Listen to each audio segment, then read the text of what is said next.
Okay, just is my writing visible at all? Do I need to bring the camera closer or move it far away, or is this, it's hard to tell from my camera because it's so small in the corner.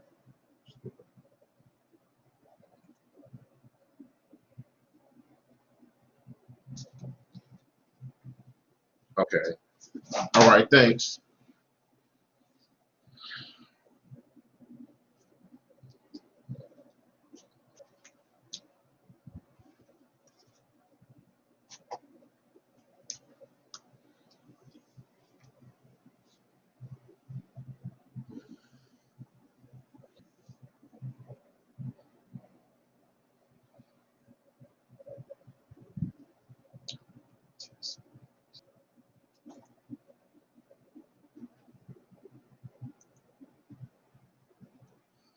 Okay, so we're going to go ahead and get started.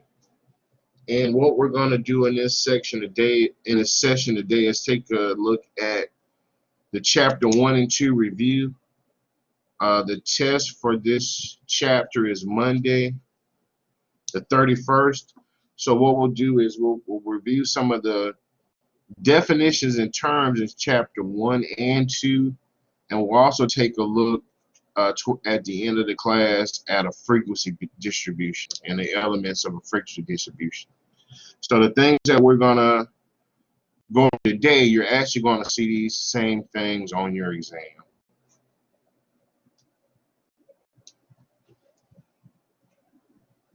Okay, I'm going to share my screen.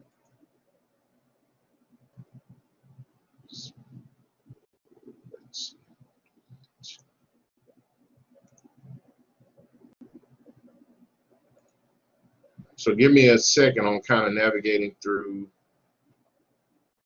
the virtual using Blackboard. This is one of my first times using this.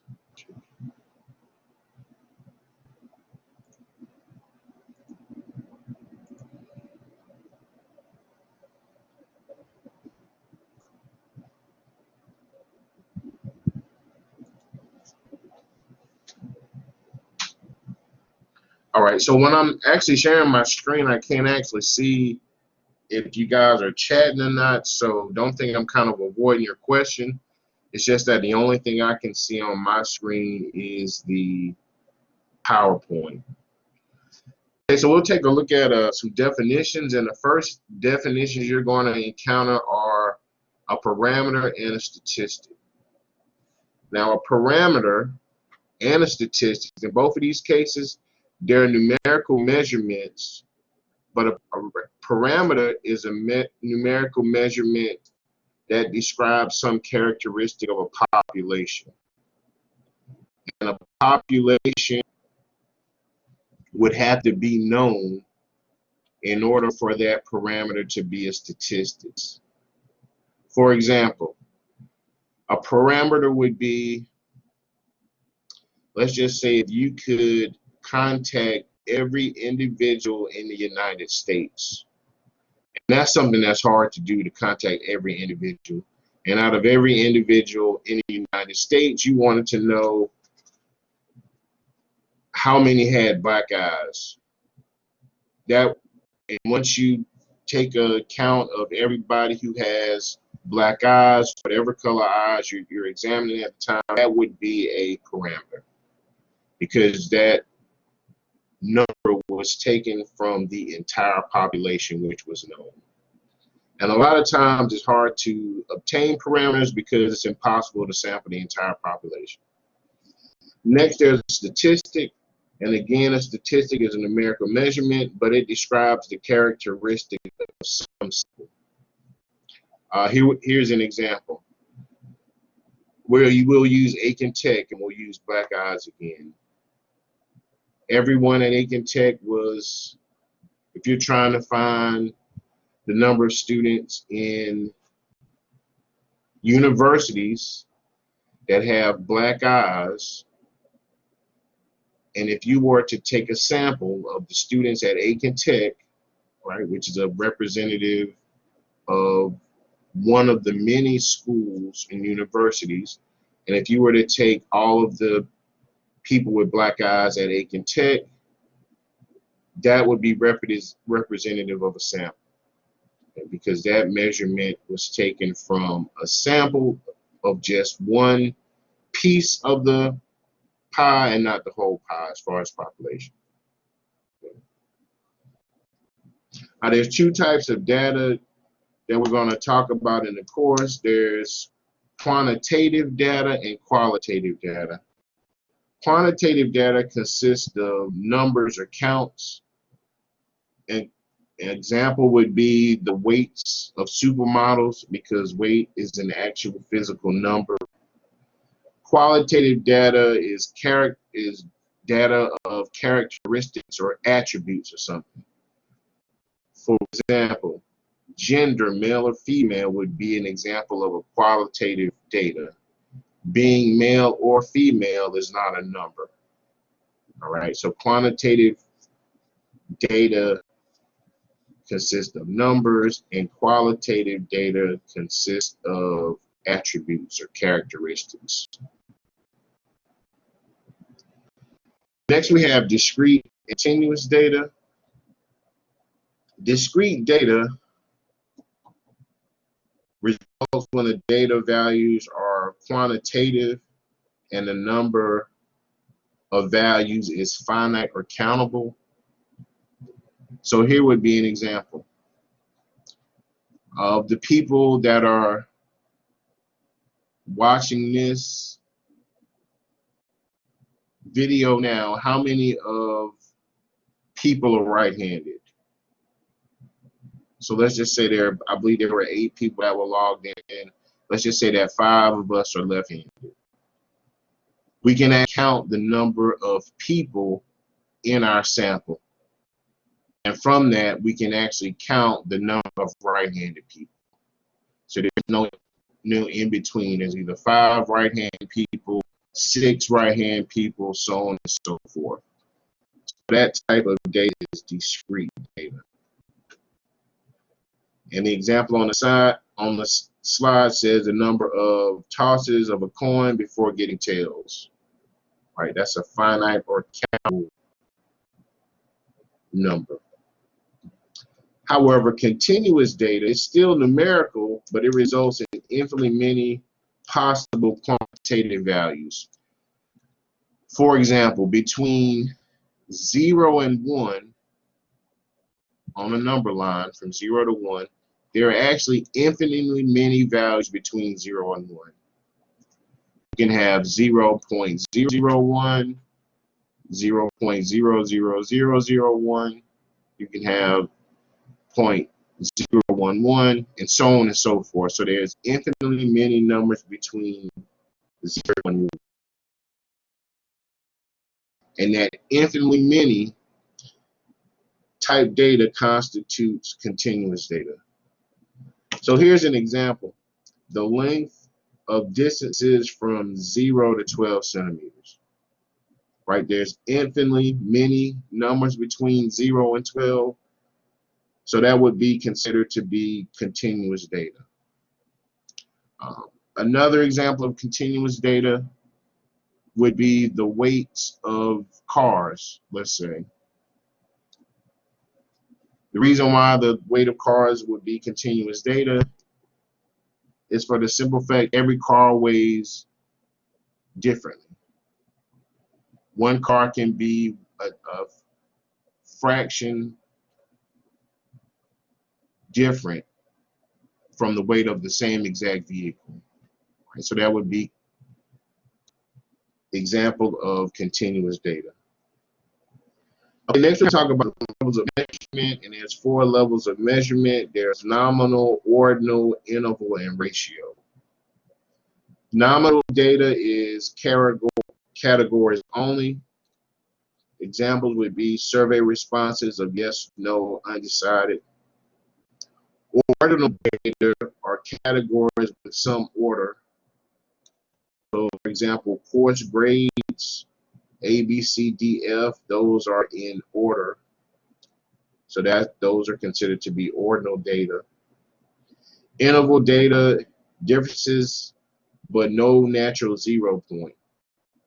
An example would be years. Another example of interval data, let's see, an interval data would have to have no natural 0 point. Weather could be a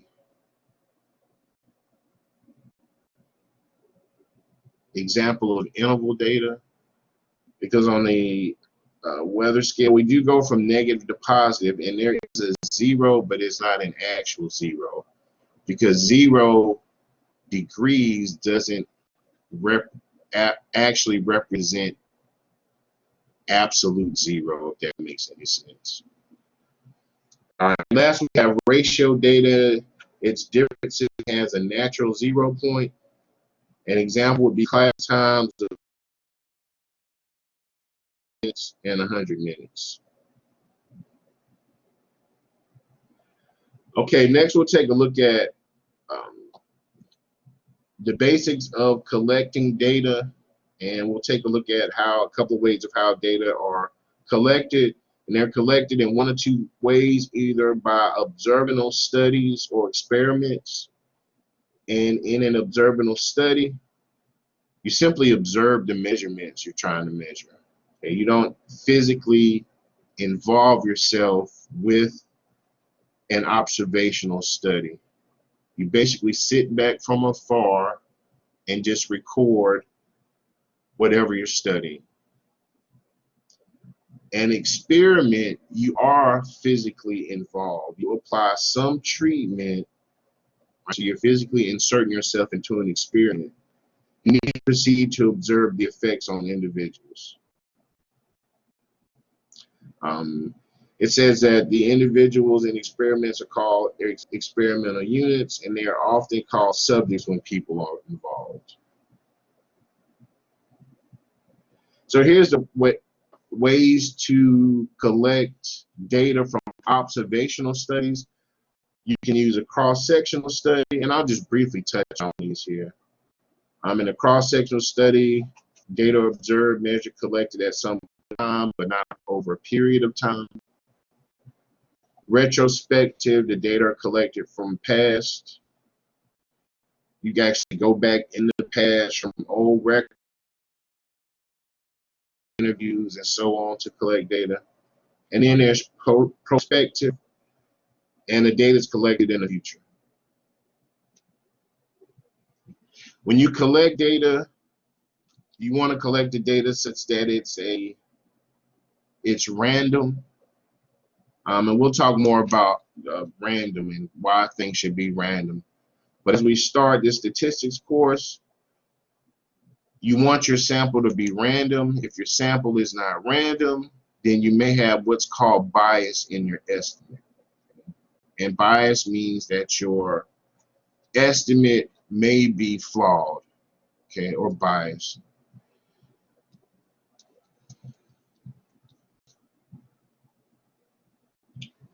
Okay, here's some types of sampling. There's systematic sampling, and in systematic sampling, you can select some starting point and select every kth element in the population. So in this example, we're looking at blue cars. I shouldn't say blue cars, but we're looking at vehicles, and they're sampling every third vehicle in this systematic sampling. There's also convenient sampling.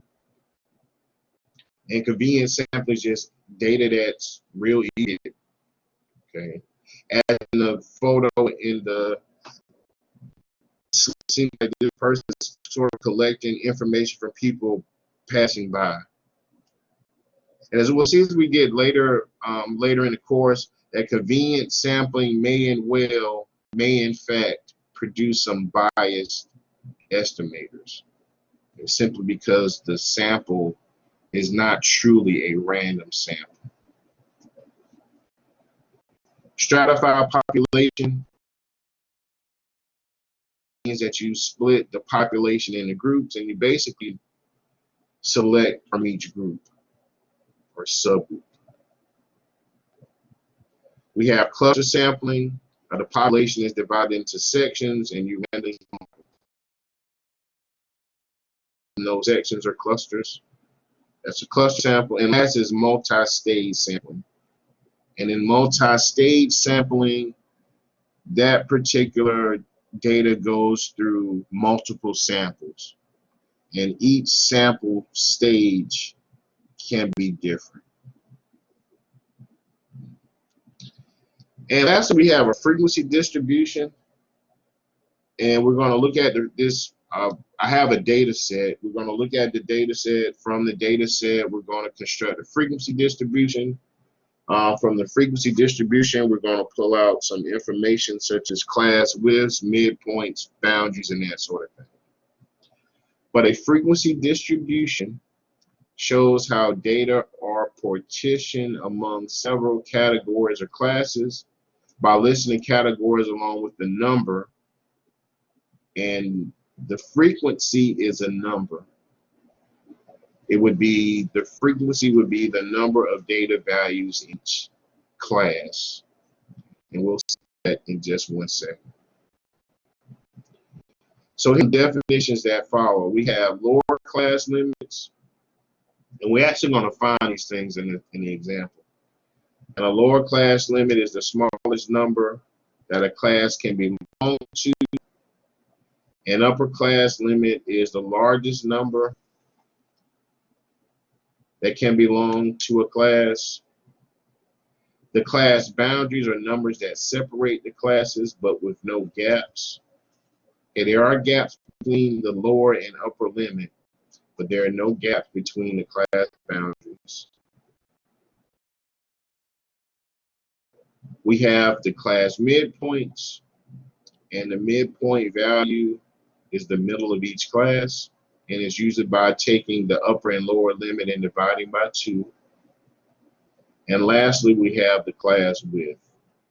And the class width is the difference between 2 consecutive lower class limits in a frequency distribution.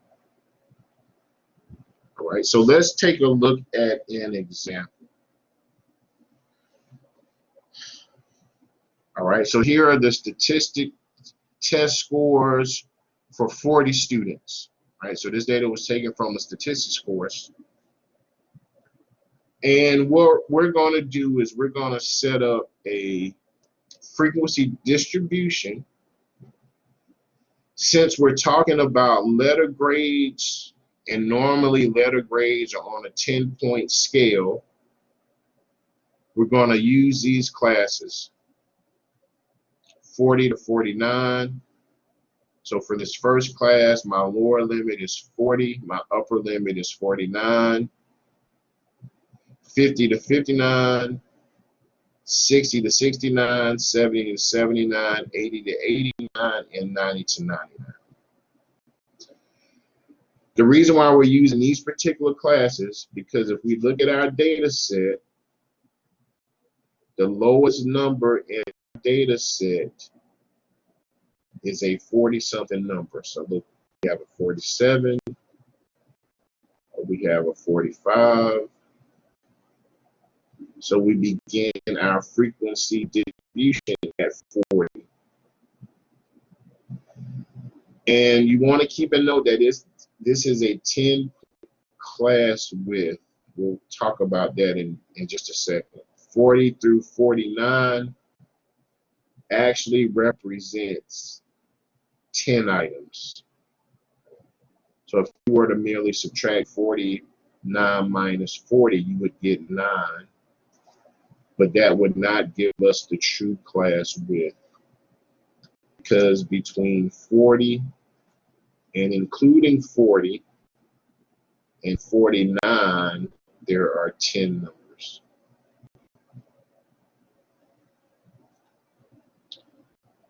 All right, so we're going to take these numbers.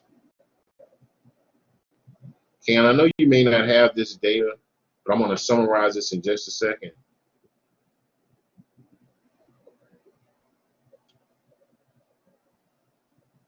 Okay, and this is what follows.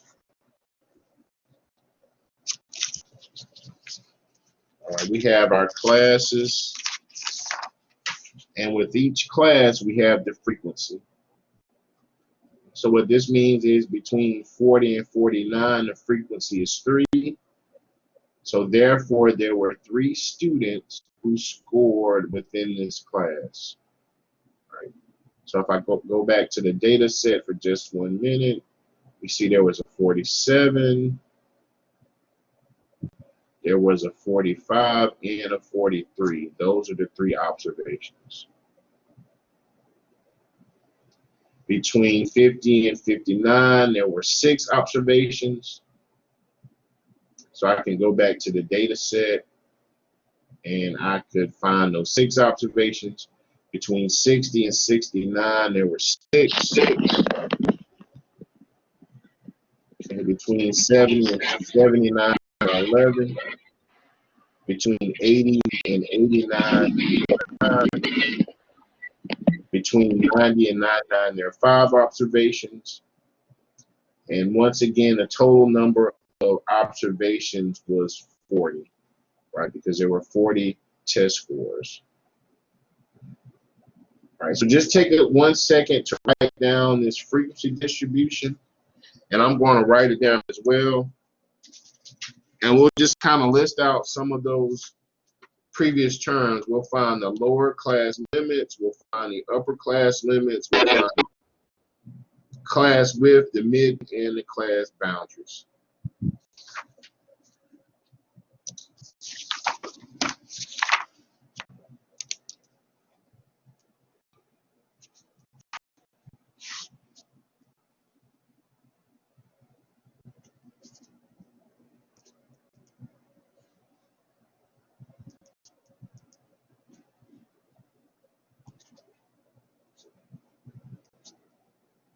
Okay, so while I'm jotting this down, are there any questions about anything up to this point?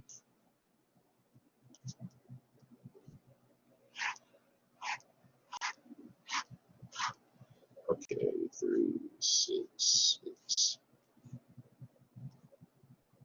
Okay, so I'm going to return to the document camera.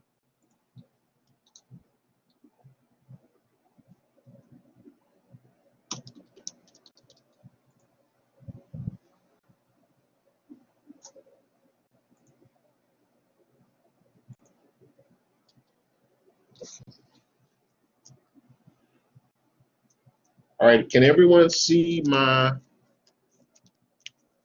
distribution? I'm not quite sure if I'm still sharing the screen or not.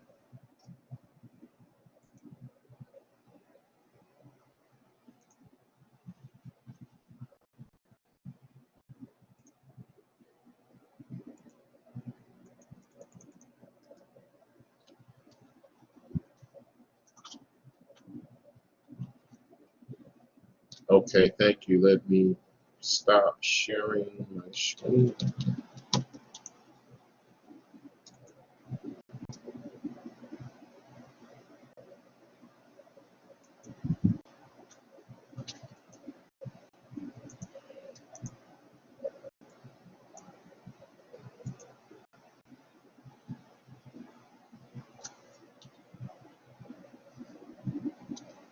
Okay, I'm going to figure out how to make my view of my video bigger because I can barely see this. All right, so once again, this is that frequency distribution we just talked about. So I'm just going to list out a few facts about it. Okay, and you'll see something similar to this on your exam. Okay, now one thing you want to actually have to take the data and put it into a frequency distribution. I just simply wanted you to show how this distribution is produced. So let's just say if we're asked to identify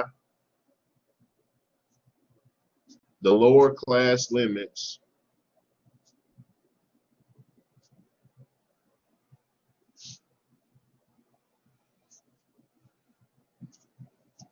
I'm simply going to look at the frequency distribution, and I'm going to take all of my lower class limits. So my lower class limits are 40, 50, 60, 70, 80, and 90. So those would be our lower class limits. All right. The upper class limits, and I believe that's on the screen. The upper class limits are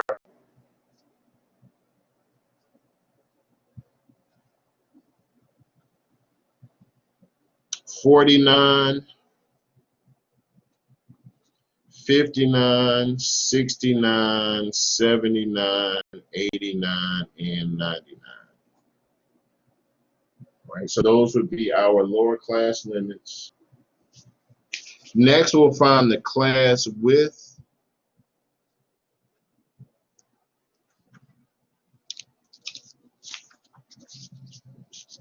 All right, so here is our frequency distribution once again. In order to find the class width, I'm simply going to subtract two lower limits. So I'm going to just take these first two classes, and if I look at my lower limit for my second class, I have 50. The lower limit from my first class is 40.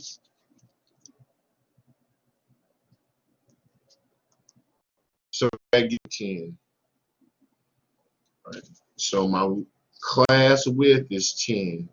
Also notice that between 40, including 40 and 49, there is a width of 10. But one common mistake is to simply subtract two numbers within the class, which is not the correct thing to do. Okay, next we'll look at the class midpoints.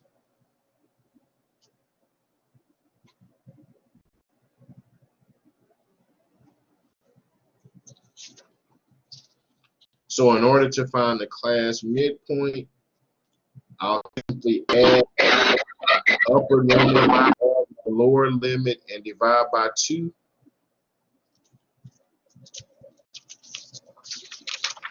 So for my first class, I'm going to take 40 plus 49 and divide that by 2.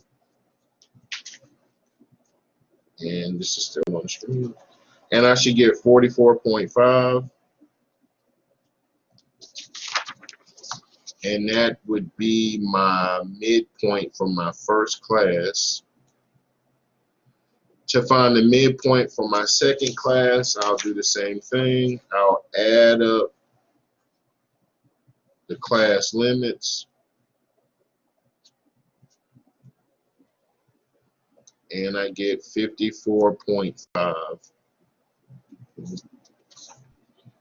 And that would be the midpoint of my second class.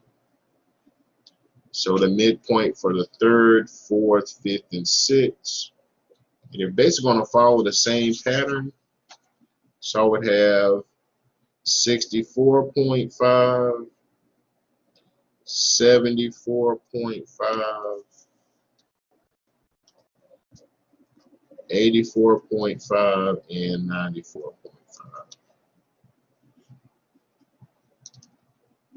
And those are the class midpoints. And then lastly, we'll take a look at the class boundaries. And from the definition, it says that the class boundaries, there are no gaps between classes.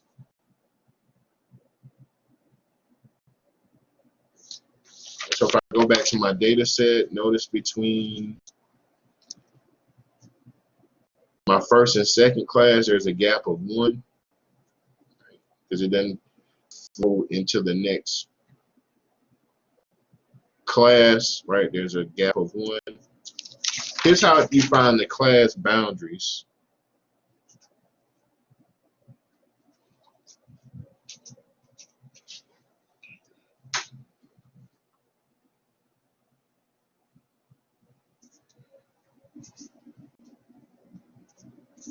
All right, I'm going to go back to the data set.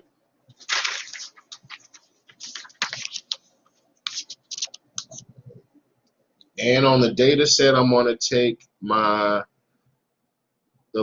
upper limit from my first class and the lower limit from my second class.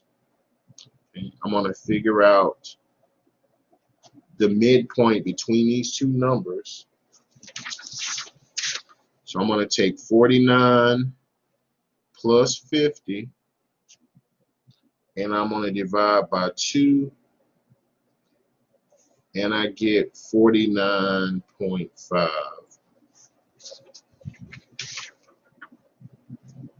So that means that the class boundary between my first and second class is 49.5. So once I hit 49.5, as far as my class boundary is concerned, that ends the first class and starts the second class. I can find the boundary for the second and third class by doing the exact same thing. I can take the lower limit from the second class, the upper limit from the second class, the lower limit from the third class.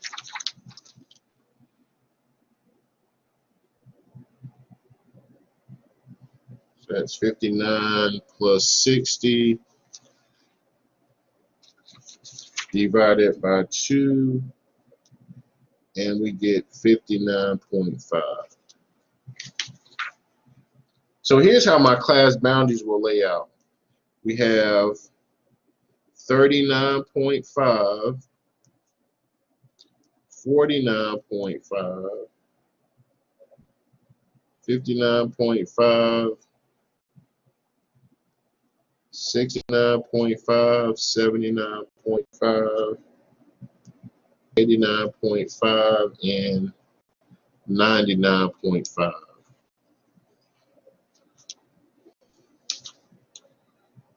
So here are our class boundaries. Notice that 39.5 is included because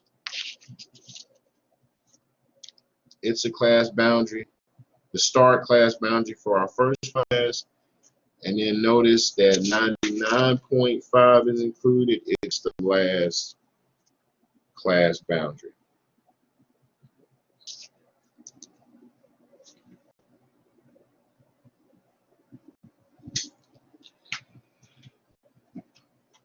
All right, so at this point in time, I'm going to ask, are there any questions about, first of all, anything we went through so far today? As far as the terms and definitions are concerned, I am going to share my screen.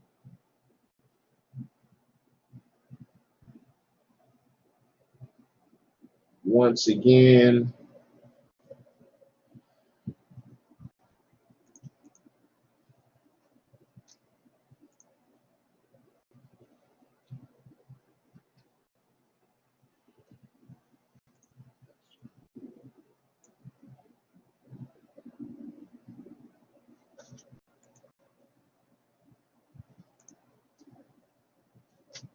share screen.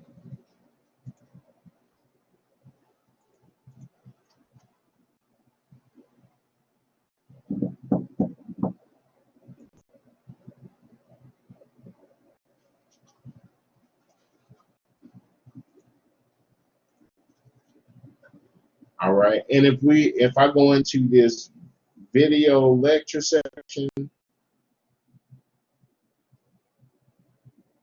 okay, here's some lecture videos, and there are actually some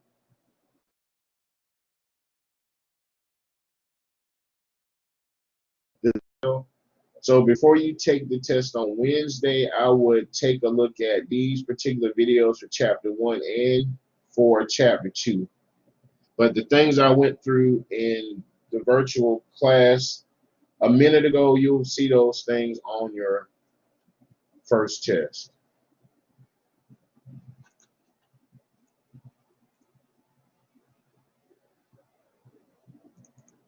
All right, so any questions about anything concerning the course or any questions in general up to this point?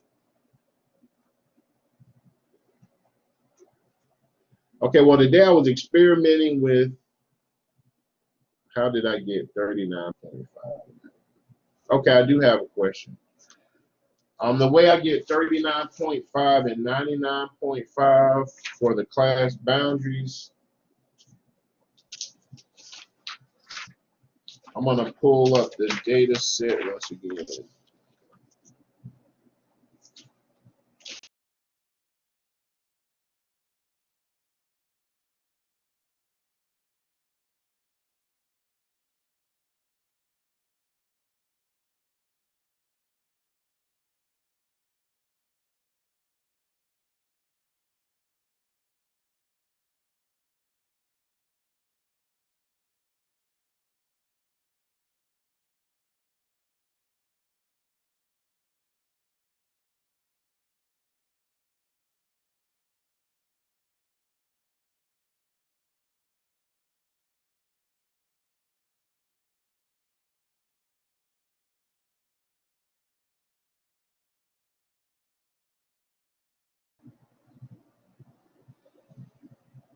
Hello, can everyone hear me now?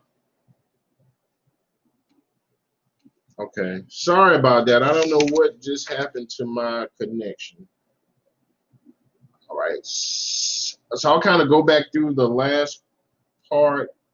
Someone asked how I got 39.5 and 99.5 as part of the class boundaries.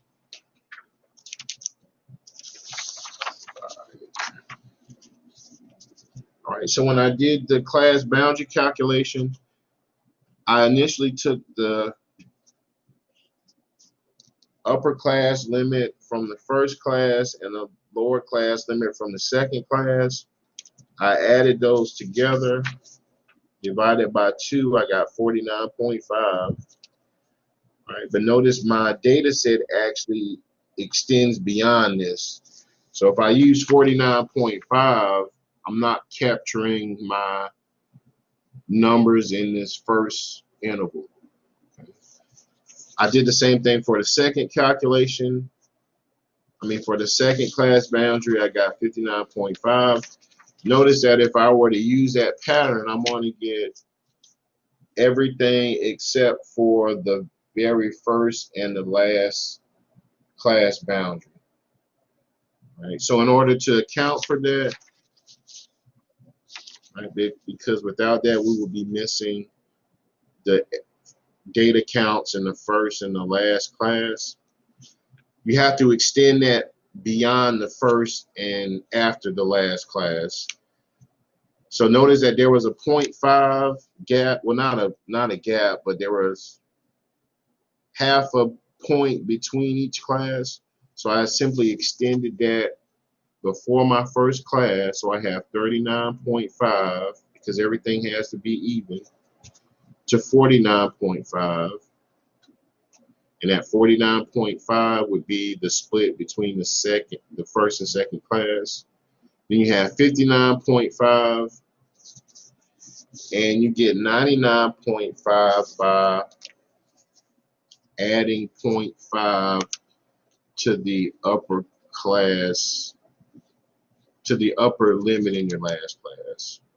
But you must include those as values for your class boundary. Does that sort of help answer the question on that one?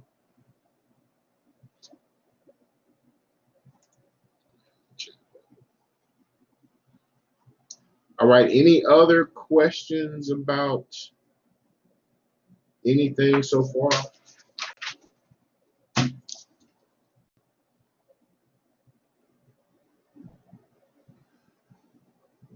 All right, well, if no further questions, I'll sort of end class today.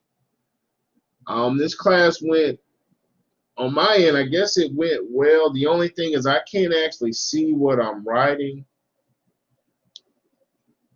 So I'm going to see if there's a workaround for that to actually make what I'm writing bigger so that I can actually see it. So just as a reminder, the first test is Monday. There's no password or anything for the test. Just log in. You should have the entire day to take the test. Just make sure you won't actually need a, well, I guess you will need a calculator if you're going to figure out the midpoints and class limits. So make sure that you have your calculator. Any documents that you have, you're free to use those. I would take the chapter 1, chapter 2 review quiz first and kind of use that as a study guide for your test. All right, someone wants me to go over the midpoint again. Okay.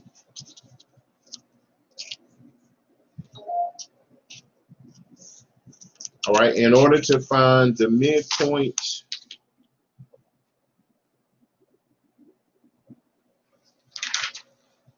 all right, here's our data set once again.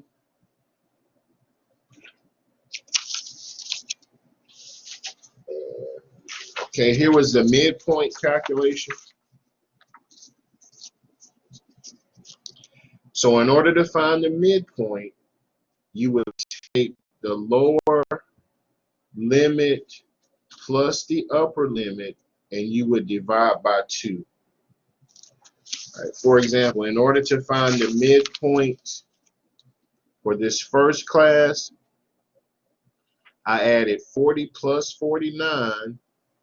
I divided by 2, and that gives me a midpoint for the first class of 34.5.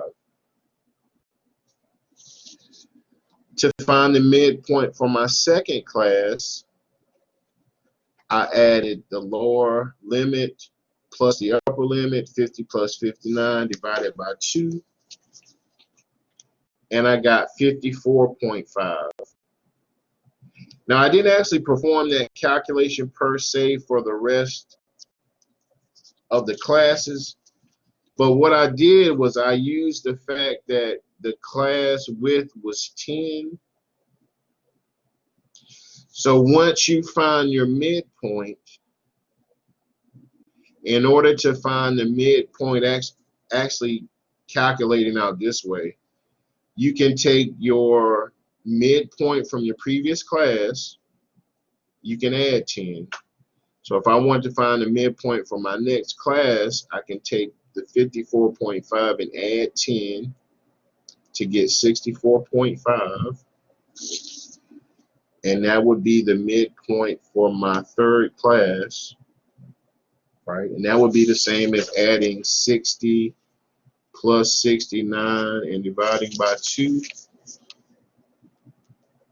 to get the midpoint for the next class. I could add 10, right, which is my class width, to the previous midpoint to get 74.5, or I could take my lower limit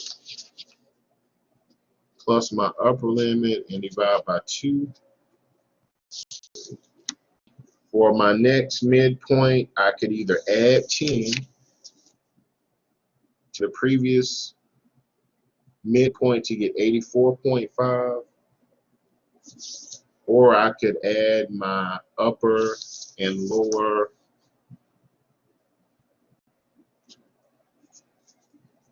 limits and divide by 2.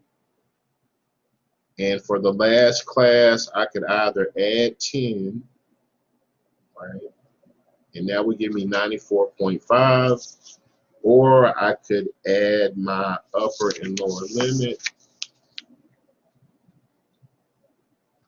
and divide by 2. All right.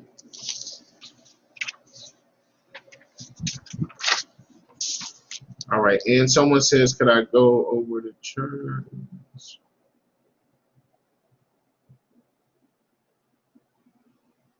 Okay, someone asked me if the word terms must, you have to know those for the exam.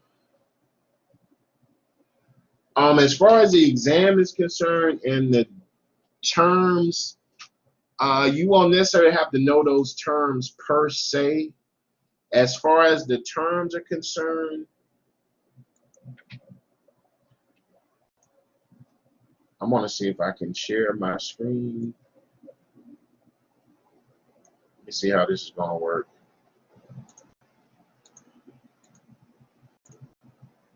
Okay, give me 1 second. I'm trying to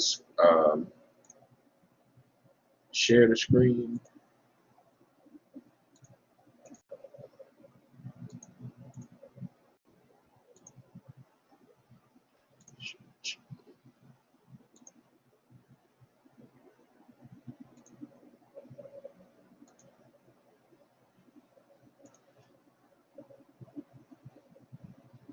Okay, I think okay, yeah.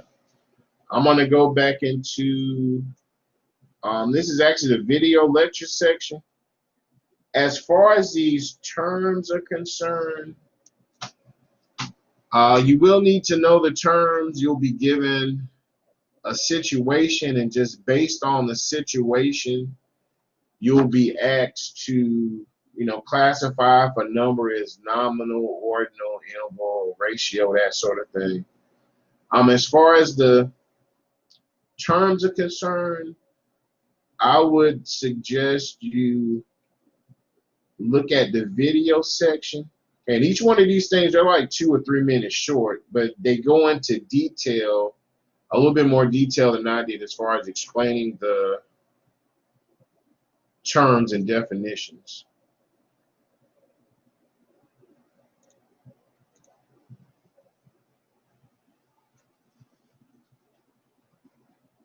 Okay, but I'll kind of go through those again. Will the terms be equals?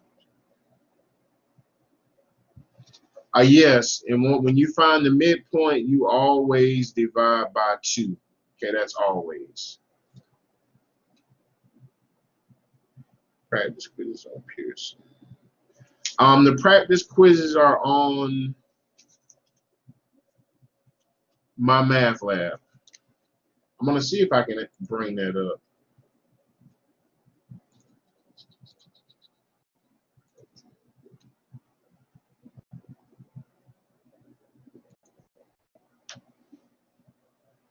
Okay, so like once you're in the course, to find those videos for chapter definitions and terms and those chapter 2 videos, you'll simply click on this video lectures link. All right, and you can access those videos here. Let's see if I go back to the course. In order to access the quizzes and all the materials in the course, you want to click on My Math Lab. And you want to click on the My Lab and Mastering Course Home. Okay, because this link gives you the tabs on the left as well as the assignments. Okay, and I know there's a lot of tabs that are on the side, but again, here's that video lectures tab to look at those videos. I'm going to click on assignments. And here is the chapter 1 and 2 quiz. Okay, now it's initially set at 2 attempts, but if you would like more attempts, just shoot me an email and I can set some more attempts for you. But before you take the test, I would take the chapter 1 and chapter 2 quiz. Okay, and those are located in my math lab.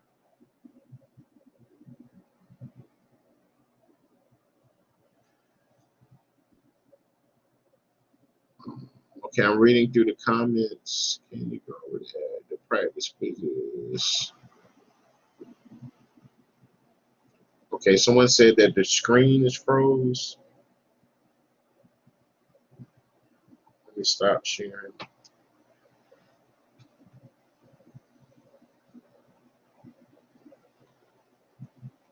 Okay, is my screen still frozen?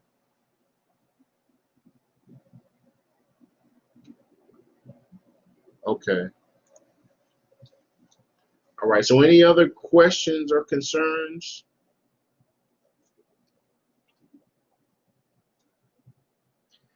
Okay, well, if no further questions or concerns, I'm gonna record. I'm recording it, so I'm gonna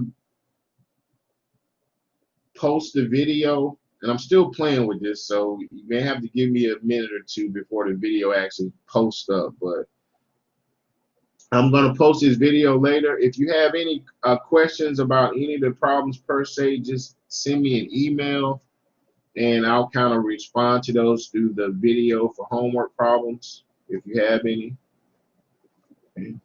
But if no further questions, I will see everyone next Wednesday, and we will still be using Blackboard Collaborate.